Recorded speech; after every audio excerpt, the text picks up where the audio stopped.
All right, today's topic is really near and dear to my heart as I work with you all in the gym, especially the DECA and High Rocks athletes.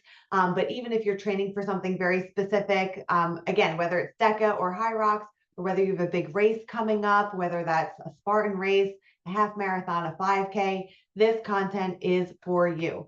Specifically, if you're someone that has weight loss or body composition goals, right? So when is the right time as an athlete to chase that, what we call cut? Um, or is it a better time to maintain or build muscle, right? This can be really tricky, again, especially when it comes to an athlete, especially if you're someone that always has something on the calendar. So if that is you and it feels like there's always another event on your calendar, um, you know, again, DECA, High Rocks, 5Ks, challenges at the gym, there might barely be a breather, right? But your body still needs seasons, and so does your training. So it's not realistic to be in a calorie deficit 365 days a year, which is what ends up happening a lot with athletes because we're chasing performance goals and we're chasing this body composition at the same time. And so we feel like we're always spinning our wheels, right? Even professional athletes cycle through both build, peak, and recover phases. I know I always say we're not professional athletes here, but that's speaking more towards, we can't train like a professional athlete because we don't recover like a professional athlete. We're not fueling our bodies with the nutrition like a professional athlete does, right? We don't have all of these other resources. So it's also not realistic for us to train like a professional athlete. When it comes to cutting, and when I say cutting, I mean cutting calories very specifically.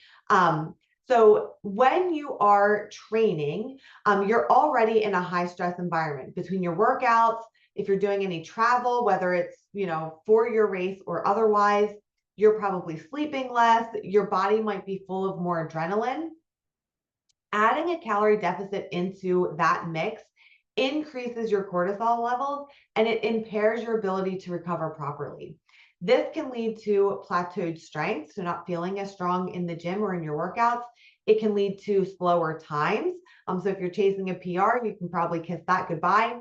It can lead to hormone imbalances, specifically and especially for women who are in that 40 plus category. I'm so sorry. I don't mean to pick on you at all, but our hormones are already in this very sensitive place.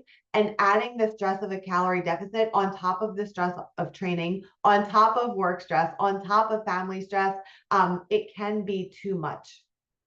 And it can also lead to more injuries and more fatigue.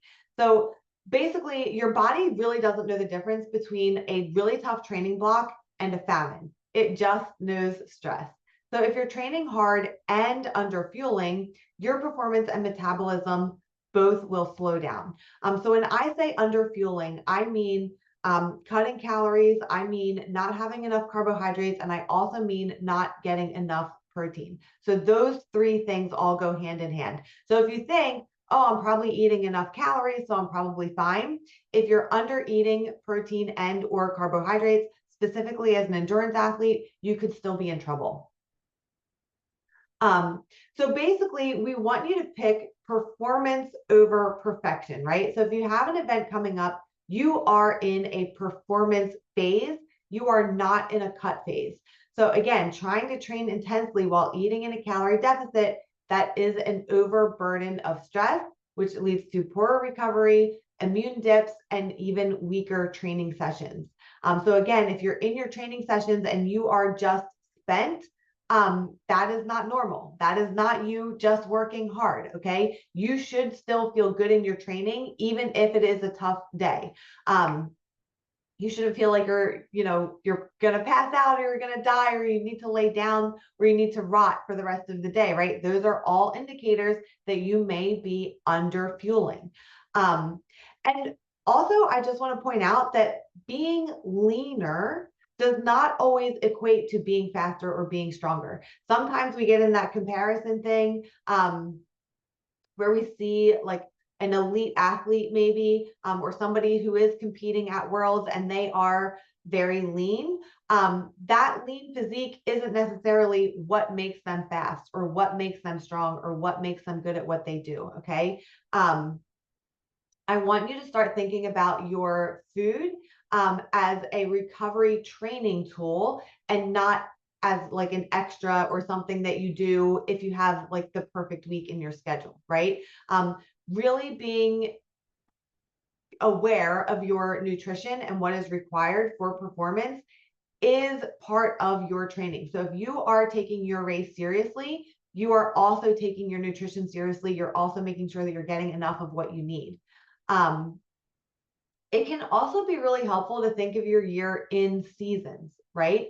So specifically when it comes to when it's time to cut, if you are someone who does want to lose weight or lose body fat, the ideal time to do this is at least 8 to 12 weeks after your last major event, right? So when you get to that point when you can reduce training volume and really focus on recovery for that 8 to 12 week span before you ramp up training volume again, that's a really good time to implement a small cut. If you're not in a high performance phase, so maybe you have something on the calendar, but it's not like an A race, right? I know Amelia always talks about like that A, B, and C race or that A, B, and C goal. If you're not shooting for a PR and you're just going to get the race experience and things like that, this isn't like your A race or your big deal race, you might be able to safely eat in a slight calorie deficit without compromising strength or hormones, right? If you're not going so hard all the time. And lastly, if you are going to be in a cut, keep it very small, right? Just 200 to 300 calories per day. Keep high protein. That can really help you maintain your strength. A lot of times when we go into a calorie deficit, we're seeing people that are in like a 500, 600, 700 calorie deficit a day. And again, if you have anything on your calendar, whether it's an A race or a C race, that's going to be too much on your body and you're not going to be able to recover, right? So keep those calorie deficits small and let this take longer, right? When should you avoid cutting? I need you to pay very close attention to this, especially if you are heading into DECA World or you have a big event coming up.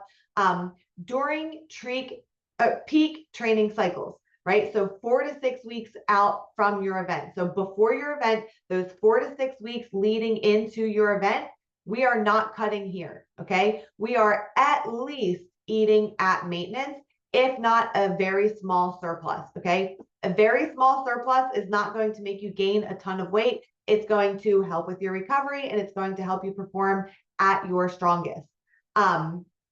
You also want to avoid cutting during high volume training or if you have multiple back-to-back races.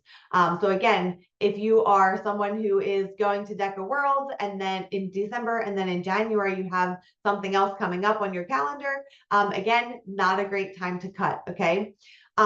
Also, if you're just in a season where your sleep and your recovery and your stress are just feeling very inconsistent, this is not a great time to introduce a cut, okay? So make sure all of those things are intact. You don't have a big race on the calendar. You're not in peak training cycle and your sleep and recovery feel really good. You're not overly stressed otherwise. You can go ahead and introduce a cut. Otherwise, now is not the time, okay? Especially if you want to feel good in your race and leading up to your race, right? And I know that that's what's most important to you all right now. Sometimes we can get a little bit self-conscious and that's okay, right? We are humans. But I do want you to keep what's the important thing in sight. And I want you to keep that, you know, as your main priority. So if you love competing year round, the answer is not cutting harder when you're in your cut. The answer is periodizing smarter, right? So use mini maintenance blocks between events to restore your metabolism and energy. You can focus on body recomposition, not just pure weight loss. Okay, so I know I talk about this until I am blue in the face, especially if you're someone that has had a PSYCU scan. You know, I talk about this. We are focused on fat loss, not weight loss. So I know a lot of us are chasing a very specific number on the scale. I do get caught up in this as well. I'm not immune to this as your coach, so I do know what it's like. But usually when I'm working with an athlete, they have a number in their head, but really they have an idea of what they want their body to look like. And that comes from fat loss. That does not always come from weight loss. But before we can worry about burning fat, we do need a muscle building phase where we are eating more, we're lifting heavier, and we're not doing so much cardio, right? So for many women, when it comes to like periodizing our year, this can be a sample, right? So use that fall and winter, use the fall and winter months to really build, right? Make sure you're fueling really well. Put those extra holiday calories to use, right?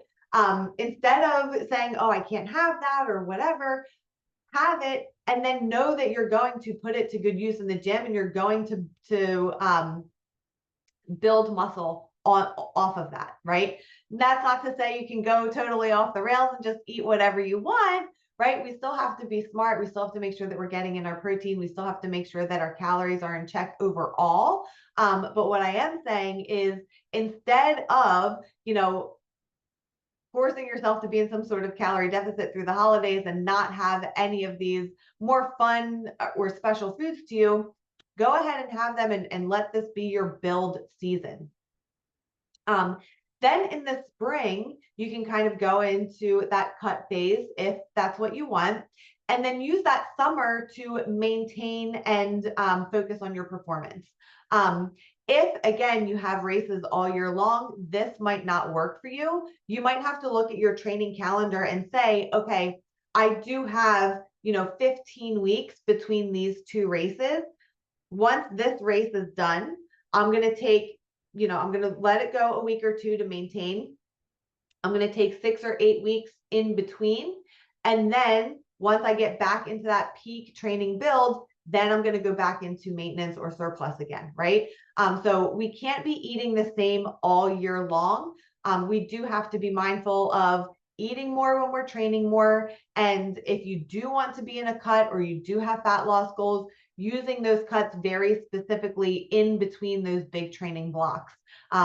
So this is something that I can pretty much guarantee that you need support with, okay? We are not good as athletes at being reasonable when it comes to our training load and our frequency of workouts and all of that kind of stuff. This is a great opportunity to work with a coach. So if this is resonating with you and you're like, yes, this is me, I want to lose body fat, maybe I want to lose a little bit of weight, but I also have these really big performance goals and I have these really big races coming up, please get in touch with Missy. I encourage you to sit down with her and kind of build out a plan and work through what that looks like. Again, the goal is not to be in a constant calorie deficit. It's to be in the right phase for your goal at the moment, right? We can't build strength, recover, and shred all at the same time. I want you to start thinking like an athlete, and I want you to fuel like one. And remember, again, the leanest version of you is not always the most underfed, right? It's the most well-trained and well-recovered version of you. So I hope that this content resonated with you. Good luck to everyone listening. I know you have a big race coming up, and I know that your performance is what's most important to you in that race. So don't let your lack of eating properly be the thing that holds you back from getting the race time that you're hoping for.